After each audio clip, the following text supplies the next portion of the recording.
AFTV Turkish, we were watching the game together. It was a real funny moment for me near the end of the game. I don't know why I laughed at this because I was nervous as well, but when Arsenal were taking the ball into the corner, you absolutely lost it, saying, how are we taking the ball over into the corner against Ipswich? But it was about holding on for those 3 points, wasn't it? Something like that. I just want the people to know, I've started this smiling. I'm happy with the 3 points. His first question brings up us bringing it to the corner against Ipswich at home.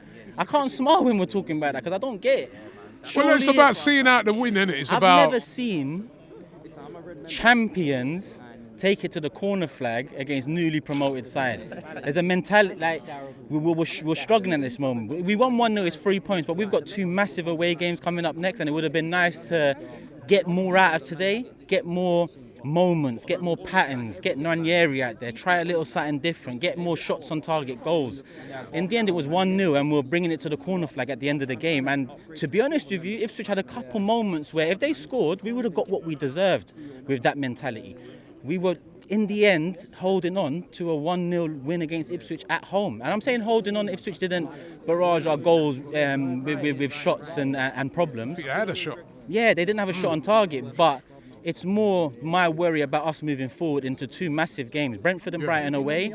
Off the back of this performance, I think it's not looking great. I know Arteta talked about a good exercise without Saka.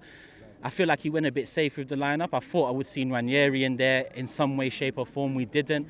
And yeah, in the end, I think it was about the 3 points. It would have been nice to see a bit more freedom in the attack. Yeah. But it is what it is. How comes we're struggling to break down teams that, let's be real, Ipswich came, 0 ambition. Let's try and see if we can get away with a point. Don't blame them. When you look at the position they're in, they're coming to Arsenal. If they come and open up, they know they're going to get battered. Everton did the same thing, had success. Fulham did the same thing, had success. Why are we struggling to break down teams that come with these ultra low blocks? I think there's a bit of over coaching in there. I think we're too stringent in every position. Every position has to do a job, and every position's job has an effect on the other position's role. And it's all little cogs that make it work. And when a team comes and kind of identifies the main cogs and shuts them down, we have very little option-wise off the bench to change it up.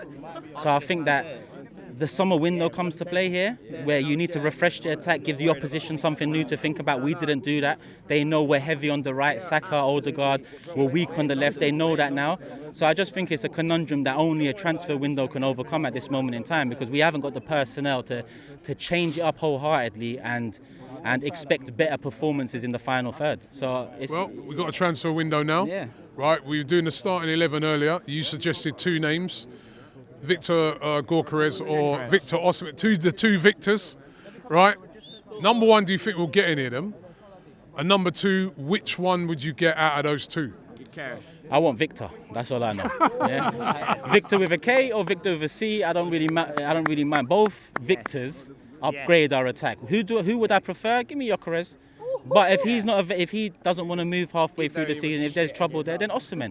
There's no excuses for us not to move for one of these 2 strikers, because we are in dire need for a new option, something to be able to change it up. Look, Havertz got a goal today, and that's his 7th goal of the season. Big up him. He won us the game. He invaded space today, and he got the goal. He got the tap in. Trossard, great work. So he won us the game today, but that doesn't mean we don't need another option, because we saw last season games cost us because we're not clinical enough. Aston Villa, first half, we should have been 2-0 up in both games. We won and we lost both games. West Ham, 30 shots, no goals, we lose 2-0.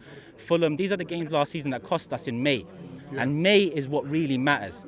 So I think the least this club can do in January is move, especially when Arteta said we were thin going into the season. We all knew that. What does he mean we all knew that?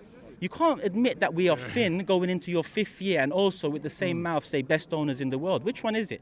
Because the best owners in the world wouldn't leave us thin in the 5th year of your process. So right now, the juggling that Arteta's doing, it's a sticky situation, because at the end of the day, ultimately it all comes down to him, especially when you say best owners, you sign a new contract and you say you've been given wholehearted support. I don't really want to be hearing we are thin and we all knew that. Okay, we all knew that, but go and do something now in January. Yeah, and then if he does make a signing, surely it has to be early in January as well, because with the injury crisis, maybe not. Well, listen, Saka being out for quite a long time is a bit of a crisis up front.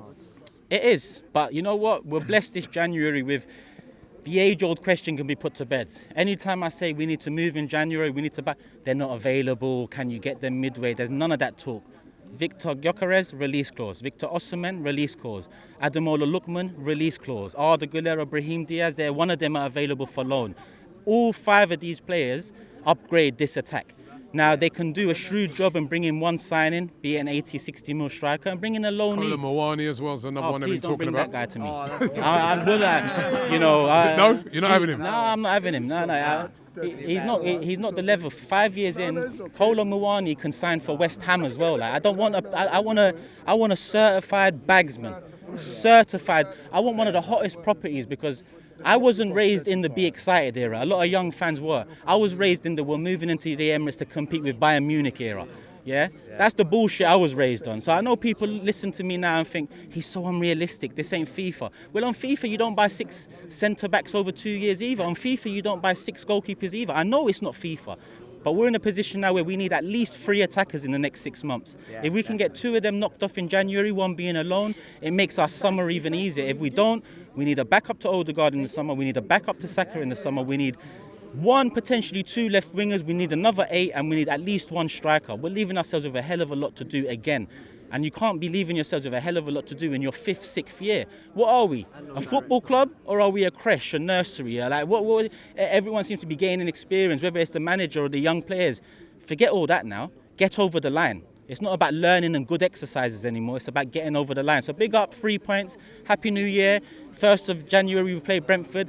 Need the 3 points. Then a few days later, we play Brighton. Need the 3 points. Then it's Man United FA Cup. We need to go through Newcastle. You get my drift now. No more blips, no more slip-ups. Move early in January. There's release clauses galore for you to work off, eat off. Trigger one of those the 1st of January, 2nd. Trigger one of those. Move proper for once. Yes. Move like the big club we are. Move like a club that wants to compete with the Bayern Munichs and Real Madrids of the world that we were told. Make me excited. Yeah. Our number 6 is the King of Brazil. Our central half. He'll give you hell. Our one at the back is Gabriel. Ole, ole.